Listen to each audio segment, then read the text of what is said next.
Hey everyone, good evening. Welcome to Dr. Jane's DC. This is Jane Ruby coming to you live from our nation's capital. It's good to see everyone again. I'm going to try to keep a little bit of an eye on the Periscope tonight in case you have questions. I'd like to be able to address any of them. It's good to be back. As you all know, I've been off for a while. I did do a show, about a week or so ago, and just started to say hello again. I'm here, I'm back. As most of you know, I think by now, if you follow my Twitter feed and my Facebook as well, I was struck with the COVID-19 virus, very shocked and surprised, in March. I don't really know how I got it, but I think it almost happened for a reason, because if you saw some of my stories as well, just pardon me, I'm just checking the, I'm going to watch your questions. So thanks for joining tonight. I think it happened for a reason. Luckily, I did not go into respiratory failure and end up in an ICU. But I discovered some things that I covered in that past show recently. Great to see everybody tonight. Hi, Joe, Jennifer. Just want to say hi to everybody, some of the great supporters that are always here with me. But in the course of getting the disease and fighting it, I learned and I proved that Democrat governors are, and still are, they were and still are, blocking access to the hydroxychloroquine and the chloroquine drugs. And I'm afraid that as other medications come forward that President Trump facilitates and helps to bring forward to the American people to alleviate suffering and reduce the death rate, that they will also block those too. And I explained it to you. Please watch that previous show. It was really informative because I laid out the proof and I showed that through the departments of health in each state, governors control how healthcare can be distributed, what medicines can be used, and the doctors and nurses pretty much fell in line with that in these states. So I'm not going to go off on a tangent about that. I wanted to just give a little bit of a recap for those who may have missed that last show. And I also want to thank all of you out there. I see some great friends on the Periscope tonight, and those of you who follow me on Twitter and talk to me, and I always try to answer DMs. I also always try to follow back. I'm not one of those people that thinks I'm so important that I shouldn't follow back if I'm getting some visibility. I always try. If I don't, DM me and I'll follow you back. But I want to thank everyone in the last few weeks as I've been progressing in my recovery, for the well wishes, the love, the support, most of all the prayers. I did end up going to the hospital one day because the symptoms were not, hi Kelly, the symptoms were not abating and I was getting concerned.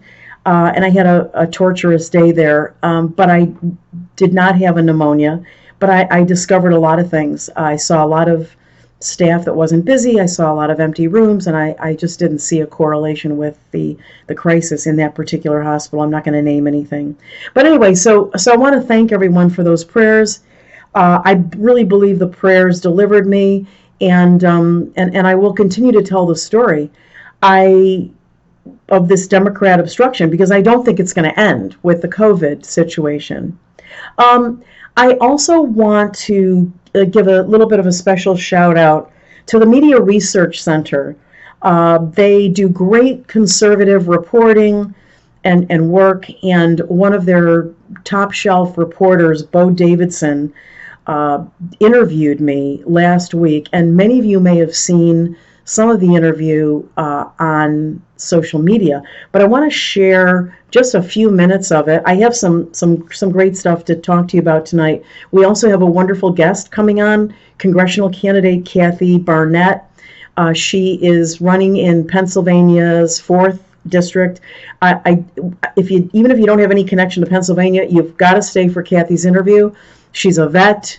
She's a mom. She's a Black American, and she's written a book called Nothing to Gain, Nothing to Lose. And we're going to talk to her about that. And she also has some special discussion on the Joe Biden insanity regarding his sexual assault charges. So don't miss that. That'll be in the second half of our show. But getting back to the Media Research Center, they did take an interest in the story, and they tried to push it up. And I want to show you a little bit from the interview and share with you some of the things that Bo and I talked about. Let's talk about that specifically, because there is a Virginia Health Department letter that went out on March 25th. And I just want to cover some of that because this speaks directly to what you're talking about here in the state of Virginia, which could be happening in other states too, probably likely. It talks about having an, quote, inadequate supply of the drug. It says it has a lack of FDA approval, no data from studies. Here are the guidelines. Prescriptions should be restricted in the outpatient setting and require diagnosis, quote, consistent with evidence for its use. Provision number 2, community pharmacists should be use their professional judgment to define whether the prescription is valid and a bona fide practitioner-patient relationship. Number 3, prioritize it to existing treatments, meaning people that are already receiving. So let me stop there. See, you've heard him read the Virginia Department of Health edict that is very cleverly designed, and other Democrat states did this as well. The governors did it.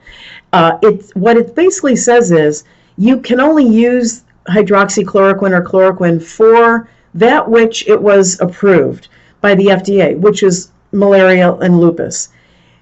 If you use it in for any other purpose, it's called off-label, which actually doctors and nurse practitioners have every right to do, unless their states preclude it for some reason. And this is how these governors blocked access in Democrat states. And I have to tell you, if I'm in a little bit of a different situation right now. I've had the infection. I've recovered. It was a long road. For me, it was 5 or 6 weeks of symptoms.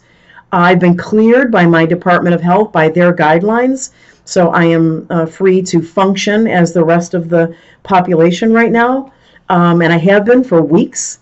But this is how they block access to treatment or control treatment. And remember, they also control doctors and nurses' licensure. So they're always under the threat of having that license pulled if they don't follow these little guidelines. So that's what we were talking about in the interview. So I urge you to watch it. Let me just, let's go back to it for just a moment. Care for this particular drug. And finally, advise against hoarding and stock your patient relationship. Number 3, prioritize it to existing treatments, meaning people that are already receiving care for this particular drug. And finally, advise against hoarding and stockpiling. So these are the provisions the Virginia Department of Health has provided to all healthcare professionals. Based on this, Dr. Ruby, it seems that they really don't want a lot of people getting this drug, including you. Talk to us about your medical background on off-label prescriptions and why you think this is happening in the state of Virginia. Yes, first of all, people need to understand that governors control the treatment you get in your state through the Department of. Okay, that's what I just explained to you, so I don't want that to be redundant for you. And I go on to show him each different state, the Democrat states, Michigan, New Jersey, Pennsylvania, Virginia, of course, New York, how these governors are keeping people from getting it. Now, there are a select few that do get it, but they tend to be high-ranking officials and things like that. So I just thought it was important. Look at my previous show. They're uploaded to YouTube. You're welcome to look at them, and you'll see a much more comprehensive perspective on this. And or on my Twitter feed or Facebook, you'll see the full interview with Bo Davidson at Media Research Center. So I wanted to share a little bit more of that with you. Okay, let me move on a little bit more in the show. And as I said, for those of you just joining, we do have congressional candidate KathyBarnette. She's a vet. She's running in Pennsylvania, and she's got a lot of great things to talk about. So stay with me here for the second. I want to talk about this issue, this tyranny in Texas, and it's happening all over the country, where these governors are and local governments are overreaching their authority tremendously. And so in a few days ago in the state of Texas, there's a woman named Shelley Luther. By now, many of you have probably heard about it because actually there was great uptake on Fox News. I believe Laura Ingraham talked about it last night. Hannity threw it in at the last minute. Shannon Bream did as well. And I'm, if you don't know the story, this is a beauty shop owner in Texas. And she apparently had threatened to start up her shop again. Her operators in there, the other stylists were not able to pay their bills. People were going down, and she was threatened. She was told not to do it, and she went ahead and did it. Now, she was arrested and I believe arraigned, and I want to play for you the little over a minute, but very interesting. This judge, Judge Moye, M-O-Y-E, you're welcome to write to him and give him a piece of your mind.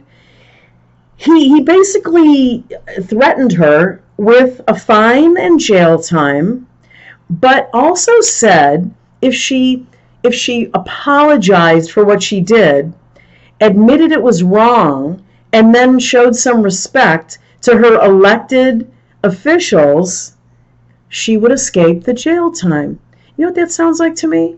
You know, like when the ISIS terrorists capture one of our Americans and they force them to say things like, I didn't believe, I believe the ISIS regime is right, and I was wrong, and I should have been spying in the country, and this is exactly why we left the tyranny of King George, okay, and our country was born.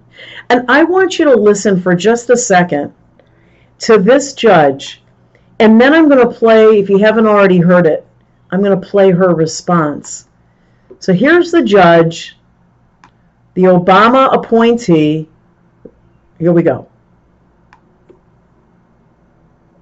That you now see the error of your ways and understand that the society cannot function where one's own belief in a concept of liberty permits you to flaunt your disdain for the rulings of duly elected officials.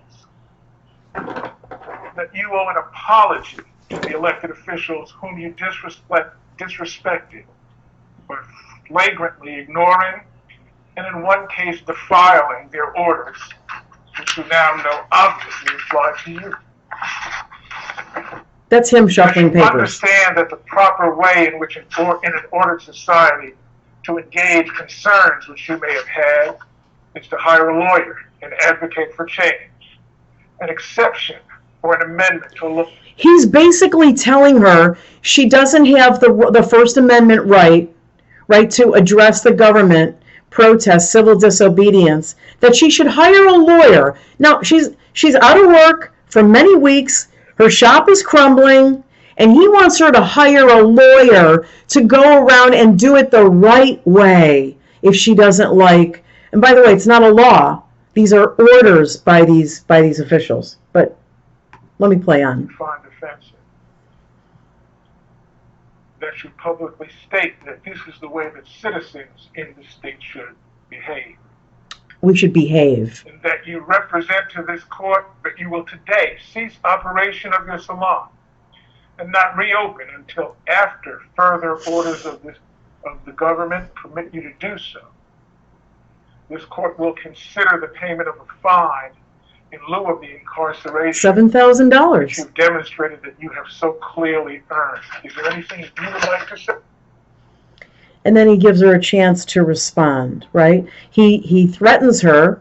He's about to sentence her with a $7,000 fine and 7 days in jail to think about the errors of her ways for daring to challenge her local government, who is basically illegally, according to the U.S. Constitution, arresting her for trying to go to work. And this is her response. Proceed. Judge, I would like to say that I have much respect for this court and laws, and that I've never been in this position before, and it's not some place that I want to be. But I have to disagree with you, sir, when you say that I'm selfish, because feeding my kids is not selfish. I have hairstylists that are going hungry because they'd rather feed their kids. So, sir, if you think the law is more important than kids getting fed, then please go ahead with your decision, but I am not going to shut the salon.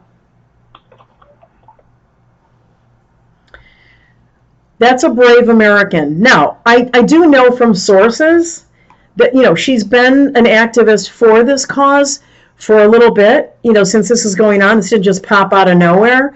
But this is how you properly lay it up to go up to SCOTUS. And I'm really praying that we have hundreds and hundreds more of these.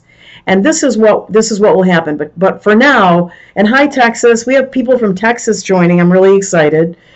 We stand by Texas patriots like Shelley Luther. Many people do. I mean, you could see it all over social media.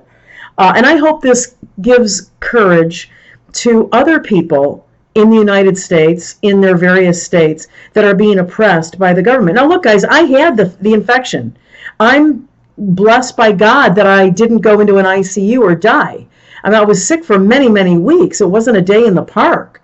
But I'm telling you, it's not, does not justify living under this kind of tyranny, this kind of, I saw a great poster of the British Army.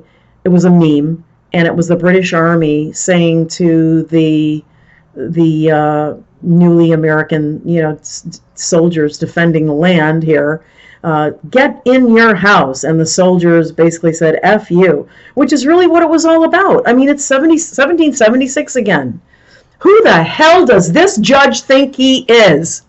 I would say that to his face. You can put me in jail for 70 days. You have no right to talk to that woman, threaten her with demanding an apology for what? For being an American citizen with a Constitution? There's a reason the First Amendment was put first, and there's a reason the Second was put second, and so close to the first. I was just disgusted and livid with this judge. Absolutely disgusting. I don't know what country he thinks he's living in, but Obama's not in charge anymore. It's not a socialist gulag. But it could be on its way if we don't have more Shelley Luthers. Just really angered me. So ridiculous. I get fired up. But, I'm getting my strength back every day. If anybody has any questions, I'm just going to take a moment. I'm going to look at the Periscope, if you want to watch on Periscope. If anybody has any questions about my personal experience that you haven't already read or heard me talk about with the COVID virus, let me know. I basically started out, I'll just give you like a 30-second, in case anybody has questions. I basically started out with flu symptoms, high fevers, headaches, bad body aches, and then a few days later got tested. It took 10 business days to get the result. And I literally had unrelenting high fevers for at least 3 weeks. And I started to get really scared in the second week when they weren't going down. I mean, I really had to use heavy medication. I used combinations of Advil and Tylenol. I'm not giving medical advice for that right now. That's what I did for myself. Now that I've recovered, and I'm not 100% yet, the most prominent symptom, rather, not feature, but symptom that I have that is not going away quickly is the loss of taste and smell. And it really concerns me because as a nurse practitioner myself, I know that, when you get a stuffy nose and you can't smell your coffee or your tea or anything, any aroma, and then once your swelling goes down from the cold, you start to smell and taste again. There was never any swelling in my sinuses. I just can't smell or taste much of anything. I can smell a few things very lightly for a moment, but most of it hasn't come back. I've been told it could be up to a year. I'm thinking of seeing a neurologist to get a follow-up because I think this virus may cause some and I'm hoping temporary, but I think it does cause some neurological damage to the olfactory nerve that translates your sense of smell, and the taste bud nerves. So anyway, and thanks to those of you who are sharing it. I really appreciate it. So back to Shelley Luther. I know somebody started a GoFundMe. It's great. I believe it was well over 100,000 this afternoon. And I think that was it. I'm just really proud of what she did, and we need more, citizens to do that. Someone's bringing up a really interesting question. How can we fight against the Lincoln Project? Could they be funded by Soros? It's a great question, and I don't mind talking about it because I've just been doing some research and reading on it. For those of you who don't know, the Lincoln, someone said, have you tried essential oils to reactivate? No, thank you, but I will look that up. The Lincoln Project is a fancy name and a very bad name because it's bad people. One of the co-founders is George Conway, who is the husband of Special Counsel to the President, Kellyanne Conway. That must be a crazy house to live in. Now, I've met Kellyanne. I love her. I respect her. She's one of my idols in terms of American, politics and women. I've had the honor of meeting her a couple of times and chatting with her. I did a special project for her once in early 2017 after the president was inaugurated and all that. But unfortunately, and it's sad, her husband has become a rabid anti-Trumper. I don't think we need to answer your question directly. I'm not sure we need to really fight what they're doing. What they basically did was they took a twist on President Reagan's Morning in America, which is morning, a new day, conservative values, the country's doing well, when he was campaigning for his reelection. What they did in the Lincoln Project is they put together this terrible video. I'm not even going to give it credence, so I don't play it on my Twitter feed or anything.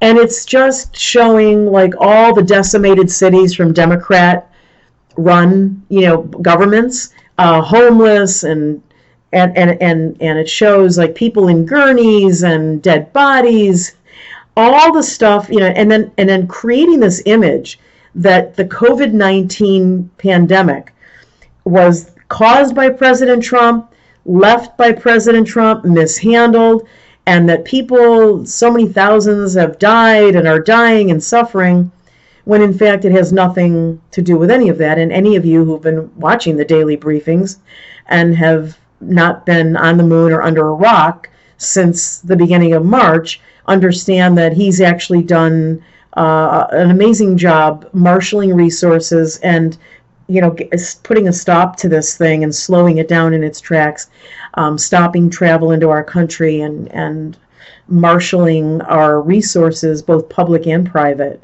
not just public. While the Democrats have been trying to steal our tax money to pay illegals, to fund the Lincoln, or the Kennedy Center, Lincoln Center, and other things. I just think, look, these are far left desperate people in general. Conway and his group, those are disgruntled former Republicans. I don't know what they are now. They're just, evil, nasty, lying people that are just trying to take down the president on a lie. You want to take down the president or any politician? Then do it with facts. Argue the facts. Argue that, with concrete facts that they didn't do their job properly or that they missed something, and verify your accusations of their incompetence. But don't do it with lies. Don't take situations in the United States where American people are suffering because China let out an economic bioweapon out of Wuhan, China, and then blame President Trump for the repercussions. I mean, that's just so, it's incredibly dishonest. It's hypocritical. So I think, to answer the question, though, constructively, we can do it with education. You guys should study, like I started to do in the last few days, the Lincoln Project. They've also, by the way, misappropriated their funds. There's some great stuff out on Twitter, and I retweeted some of it today. And they've they've actually 90%, over 90% of the money they brought in for the Lincoln Project has just gone in just to pay off the members of the board of directors, as well as companies they own and control. I mean, they should be shut down. That's right for a James O'Keefe Project Veritas, expose. Hint, hint. I don't know James well, but I know him through my best friend Laura Loomer, non sequitur, who's running for Congress in Florida's 21st. And we'll have some big announcements about that in the week or two to come. I'm going to be seeing her in undisclosed locations in the next couple of weeks, now that I'm feeling better. And thank you so much for the beautiful compliments, and again, for all the support. So that was the Lincoln Project. I don't think it's going to go too far, to be honest with you, because people know it's fake, and they know it's junk. And once they learn that this corrupt, money-grubbing spite pack, I call it the spite pack, they'll know. They'll know. Oh my gosh, a friend of mine who's on the Periscope on watching the show. Her husband loves the Lincoln Project. Oy vey. Oh, Kelly, no. We've got to talk to him. You have to explain to him the background. Just look it up. I give you a good start on my Twitter feed today about it, and you can see some of the other people that have done some great research in my tweets in terms of how corrupt the Lincoln Project is and how they are raising tons of money for themselves. They're just literally feeding themselves with it. Thank you, guys. Thanks so much for the beautiful compliments. So anyway, I'm glad you asked me about the Lincoln Project, because that's now we're gonna in a minute or two, as I wrap up the first half of the show, and you guys give me renewed energy. You really do. The power of prayer, your support, you give me a reason to keep coming back and doing these shows. But when we come back from just a short, 1 minute or so break, we're gonna catch up with KathyBarnette. I think it's going to be a great talk. She's one of the topics that she has been talking about lately on the circuit, if you will, is the whole Joe Biden thing. We've got so many issues around Joe Biden. I'm not making a diagnosis, but clearly he is rapidly declining from a cognitive sense, and not getting any better. And now he's accused by multiple people of sexual assault. And I'm going to bring up this picture when we have Kathy on. But there are just so many pictures of Joe, sexually assaulting and molesting people and children. So somebody asked me about Dr. Bitar.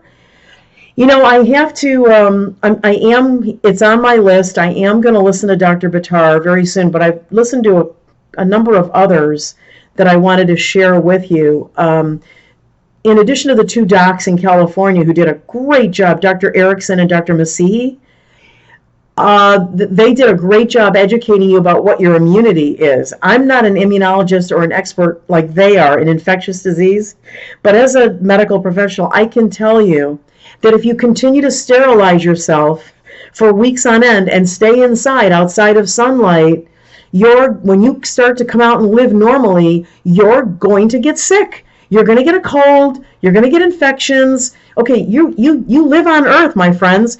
From the moment you were born, you've been living in a sea of, not new media like my book, which I all know you all know, but you've been living in a sea of fungus, virus, bacteria every day, okay? Now, I'm not saying that there aren't dangers out there. You can also step off a curb, but let's balance it. And I'm glad President Trump stopped talking about Sweden, because I think he got a little bit of bad advice. Then he figured it out because he's a quick study, and he stopped complaining or talking about it. The story with Sweden and Norway, and Doctors Masihi and Erickson talk about it, is that they have similar populations, similar numbers. One locked down everybody and slammed their economy into the ground, and the other one only quarantined the sick and the elderly. which were vulnerable. They had about the same number of deaths. So you say, well, gee, Jane, what's the big deal? They both had the same deaths. Yeah, but one still has an economy, and people aren't slammed into poverty and dependence on the government. Sound familiar? Got to get people back to work. Okay, guys, let's take a 2-minute break, and I'll see you on the flip side.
This is Dr. Jane Ruby in Washington, D.C., author of A Sea of New Media.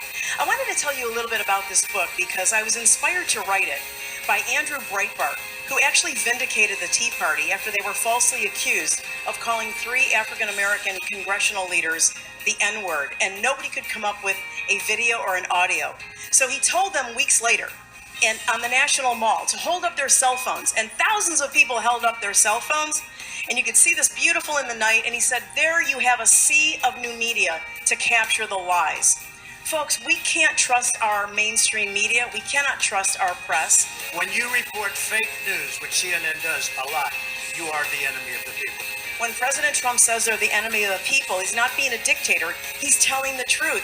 They won't tell us the truth. But if we all have our cameras out in public, they can't lie if thousands of us are showing a video of something happening or not happening. So I encourage you to pick up a copy of the book. It's called A Sea of New Media. And if you think you can't make a difference, think about the guy who caught Hillary Clinton on tape. The average citizen caught Hillary Clinton being dragged into the van at the 9/11 memorial in 2016. We never would have known she was ill if it wasn't for that single individual citizen. Pick up a copy of A Sea of New Media on Amazon, and if you happen to see me around DC, I'll be happy to sign the book for you and give you a big hug.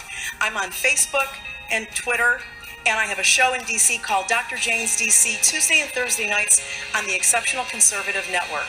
Please join me again. I'm Dr. Jane Ruby. See you next time. Okay, guys, a shameless little plug for the book. While we wait for KathyBarnette to come in, I may see if she's having some technical difficulties. We use a really fantastic software for our show, and it's pretty easy. But sometimes folks might not have a good enough internet connection. You know, it's live TV, so I'm just going to give her another moment or two, and then thanks for coming back, though, on the flip side of the show. There's a lot going on. As I was talking before the second half started, I am pretty well recovered from the COVID-19 virus.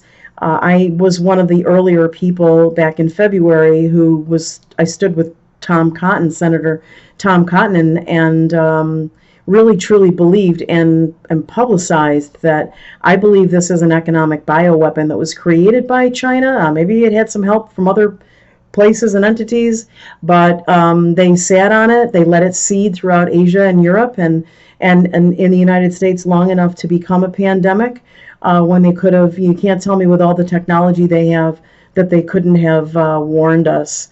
And so I'm actually very angry that some bioweapon that was meant to take down our country, our economy, and our president made its way all the way from the middle of China to DC and caused me all that trouble. Someone asked, what helped you recover? I was the bigger part of the story, really, because many Americans have had this infection. The bigger part of the story is that when I tried to get treatment, I was denied by my family doctor and by who actually told me to tough it out. Now, when you have COVID, you live in the constant fear for about a week to 10 days that you will convert to respiratory failure if you're lucky enough to get to a hospital and possibly get on a vent, which is really a last resort. So I lived with that fear. And what really helped me recover, I have to tell you, there were some dark days, and it was a lot of prayer. It was the love and constant vigilance through FaceTime and other, video chats of my family and friends, and the belief in my adult child who said, Mom, I know we come from a long line of warriors, and I know you're going to make it. And it was hard. It was hard. The symptoms for me were very severe. So when I tell you I had body aches, I could barely move. When I tell you I had a headache, I'm not a headache person. These were like there was a meat cleaver through my forehead. And it was just long, dark days and praying. Now, I will say, if you're interested in I barely had energy to do anything, but I knew I had to try to eat a little bit, even though I had no taste or smell. I lost about 7 pounds in that period, but don't worry, I somehow found it back, unfortunately, but I'm just joking. I talked to some friends who are knowledgeable in alternative medicine just to support my body, and so I took a lot of vitamin C. I took zinc. I did ask my nurse practitioner in my doctor's office for azithromycin pack, which I know is an antibiotic for bacteria, but it also has some effect on the interleukin-6, which it's an infection response, part of the infection response cascade in your body, and it causes some of the respiratory flare. So the azithromycin has been known to dampen the IL-6 response. It mitigates it, and maybe that helped to prevent it from becoming a more serious respiratory, directly respiratory infection. I just tried to keep hydrated. For me, when I'm sick, I don't like to drink a lot of water. I end up, just drinking a lot of like chicken broth because I can tolerate it. But again, I still don't have my sense of taste or smell. Someone had a great suggestion tonight to use essential oils, and I have read that you can retrain. If it's a neurological damage, a nerve damage from the virus, it'll probably take several months to come back. So I might see a neurologist about that. So just nutrition, electrolytes, drinking lots of fluids and soups and things like that. But when you have no sense of taste or smell, you don't feel like eating. Thank you so much. I see Betty joined earlier tonight too. Thank you guys for the prayers. And I'm not going to see the Periscope screen for a moment because I'm going to give Kathy Barnette a quick call. I'm sensing that she may have had some technical difficulties, guys, so bear with me.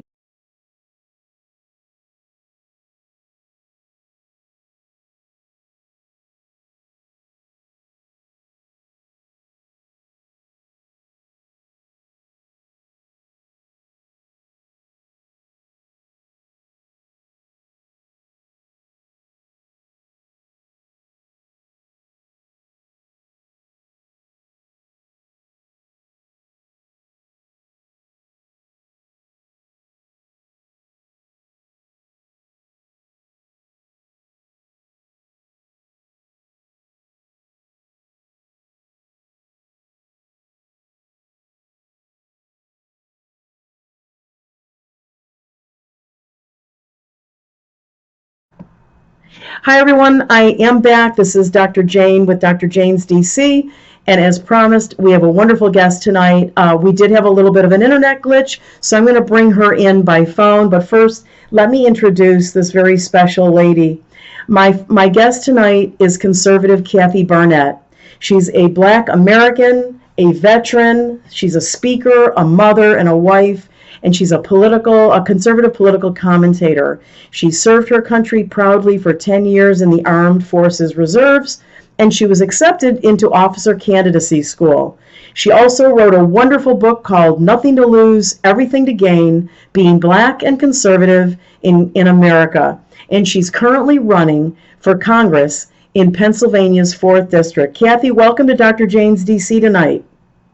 Oh, thank you so much for having me on. I truly appreciate it. Well, I'm really excited to have you. There's so many great things to talk about, and we will get to the book because I have a couple of questions for you on that. But I know one of the things that you like to talk about that is very, very timely is this whole thing about sexual assault and the double standard with Joe Biden. What are your thoughts about what's going on? Oh my goodness, the hypocrisy of it all. It is dripping. And and it would be comical, right? We could make jokes and memes and different graphics about how, hypocritical the left is being, because we all are aware of what happened during the Kavanaugh hearing. I mean, it was a circus. I remember, Senator Hirono from Hawaii coming out saying, "Shut up and just believe the woman." I remember Nancy Pelosi saying, every woman should be believed, and we need to have thorough investigations. I remember even Joe Biden coming out and saying that a woman who is coming forth to talk about sexual assault should have the presumption of we should presume she's telling the truth. Now, all of a sudden, and we saw what they did to Brett Kavanaugh and his family, dragging them through the mud. It was just a circus. It was, they were willing to suspend the Sixth Amendment that allows every American, that provides the shield for every American of the presumption of innocence, right? They were willing to dispense of that in order for the political expediency of sticking it to President Trump and getting rid of Justice Kavanaugh. And now today, all of a sudden, they want thorough investigations. All of a sudden, according to Biden, she should not be presumed to be telling the truth. She should not have the presumption of telling the truth. All of a sudden, we cannot just believe the woman. And it would be comical if these people on the left were not using their power to negatively impact the lives of other people. We see what they're doing with their power, whether it comes to General Flynn. They're willing to exercise their power. They're willing to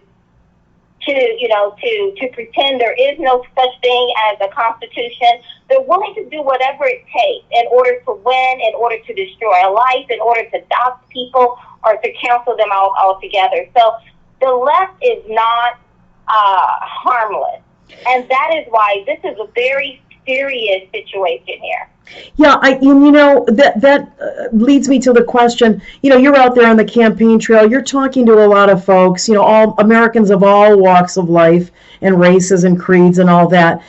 Are people seeing the corruption and the sheer, desperation on the left, or are they still buying the old, Democrat, selling game? Listen, you will always have those that you might as well hold your breath then to try to talk reason to them. But we're seeing on the left there's a campaign now that is calling from the Democrat side that is calling for Biden to be replaced. The fact that Biden had to go on Morning Joe and engage in that interview with Mika is telling, because generally, as you and I know, only the Republican is held to account. Only the Republican has to go out tar and feather and walk around the neighborhood with a scarlet letter on their chest. Rarely do we see Democrats having to answer any types of question. You see that again.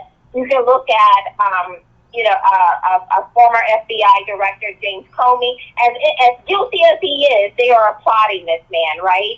As much evidence as we have against Peter Strzok and his lover, Lisa Page, no one is, requiring them at this point of the game to really answer any hard questions. The left is giving them a pass. Biden is forced to come out and talk about this. I think that's very telling that the left don't like him very much to begin with. Yeah, there was a very interesting tweet or two. I don't know if you caught it in the last week from attorney Lisa Bloom, who's the daughter of the famous other attorney Gloria Allred, who's always come to like women's, side, and she's always bringing these lawsuits and this other thing to shake down wealthy, men. But Lisa Bloom said something like, "I believe you, Tara Reid, but sorry, I've got to vote for Joe. I'm not voting for Trump." And she actually, this is the kind of blatant. I mean, like you said, they're so blatant. They have no fear of any repercussions. They don't, right? Because they are protected by mainstream media, who is, for the most part, derelict of their First Amendment right?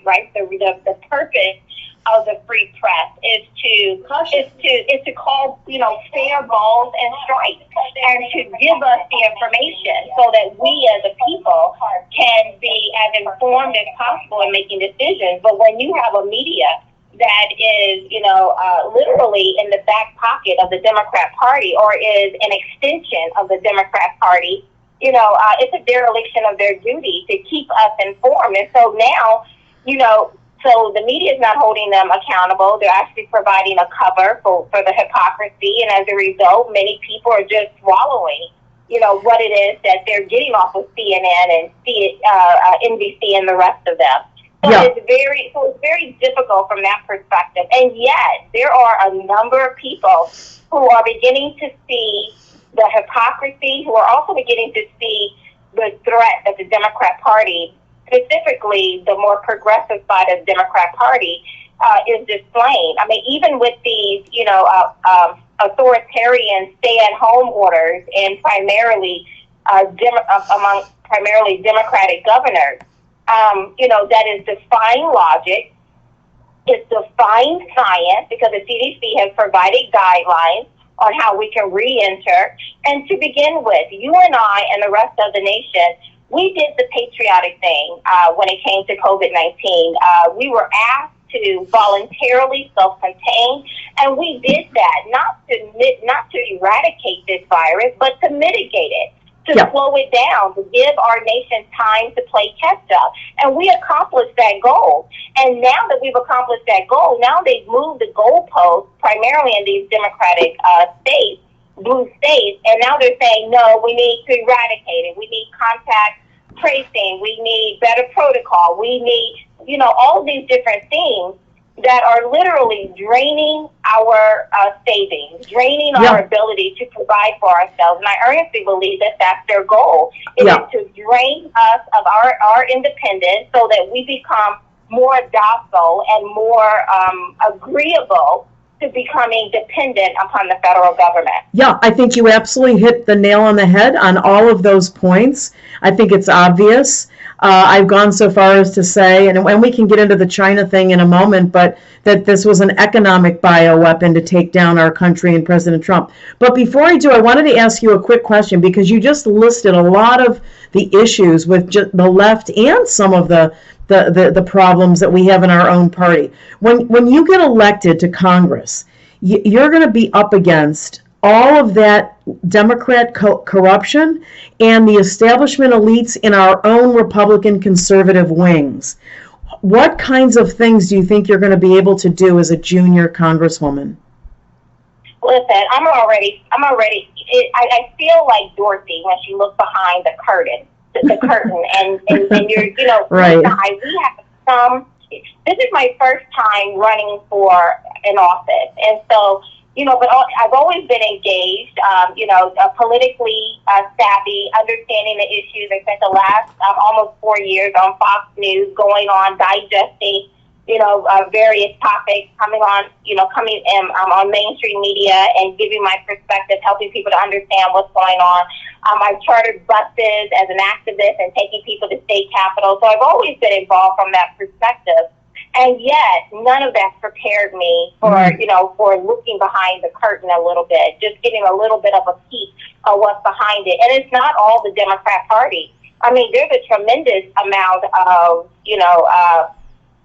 issues going on in our own party.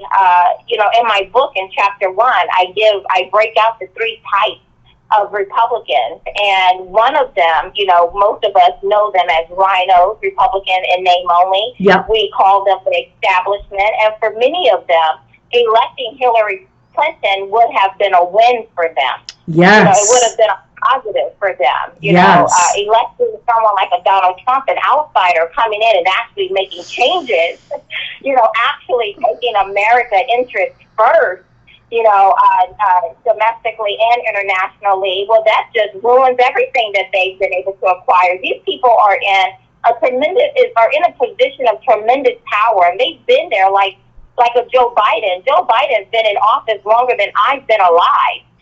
And yet, he keeps coming back saying, oh, I'm going to do this for the black community. I'm going to do this. I'm going to do that. Well, Joe, you've had over 48 years to get this stuff done. What in the world have you been doing? What are you going to do now that you haven't done in all of these years? But think about that accumulation of power, being able to sit in office for some 40, 50, 60 years of your life in one area or another. This is a tremendous accumulation of power. And these people, they make $174,000 roughly, and yet they're living like Nancy Pelosi in a multi-million-dollar mansion off the coast, eating, eating premium ice cream that's stored in a $24,000 refrigerator. It's such a, and for me, I homeschool my children. I just wrote my first book that went #1 on Amazon, Nothing to Lose, Everything to Gain, Being Black and Conservative in America. So for me, my life was exactly where I thought I wanted it to be. And then I'm on the floor teaching my children, homeschooling my children, and the thought hit me, all of this time sacrifice that I'm spending with my children, trying to prepare them for what I believe our nation will need when it's their turn to take over the country, and it dawned on me, what in the world are my children about to inherit? Yep. We're about to lose this country. The left, and specifically the progressive side of the Democrat Party, they are not playing with us. They have told us who we are, and I, for one, believe them. And now we see that they have exactly what they've always wanted, which is control in some of these blue states. And now they will not release their authoritarian grab of power across our throats and allow us to re-enter or open up these various states, because they've gotten what they wanted, and that was control over us. And so we're going to have to fight to get that out of their hands. Yeah. And we're going to have to fight in order to win our country back. Yeah, and Kathy, you're so right on that, because you may not know this about me, but I actually was very ill in March and most of April with the COVID virus. I luckily survived. Yeah, and I, along the way, though, I tell people, I think I was spared for a reason.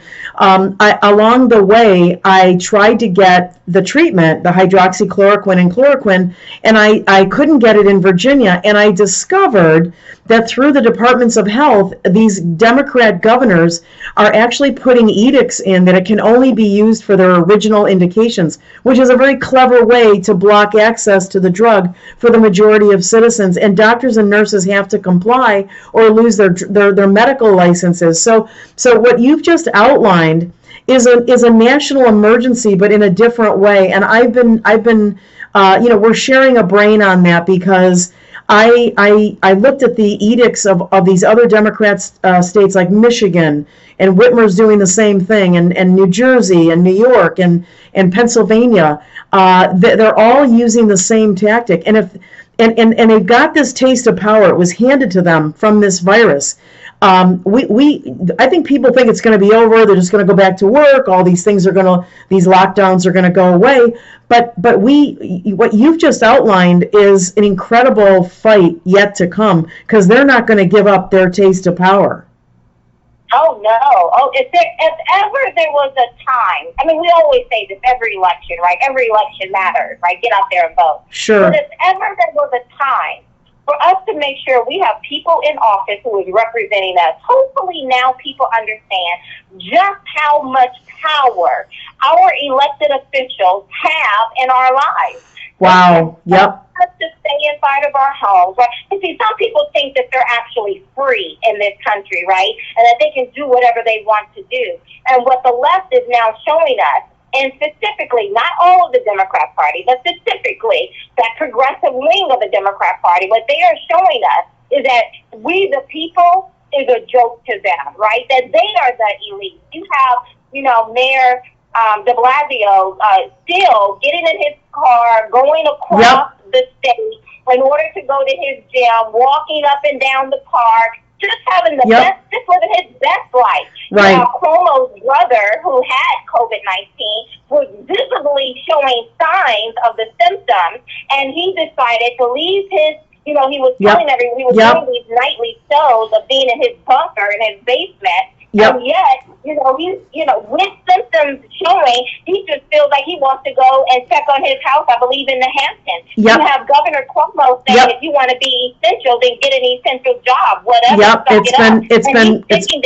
It's been really rough, really rough. Kathy, the book is called Nothing to Lose, Everything to Gain, Being Black and Conservative in America. Kathy, we've got to get off the network because the next show starts, but I have been so thrilled to have you on, and I please ask you to come back and update us on the campaign and all the great things you're doing.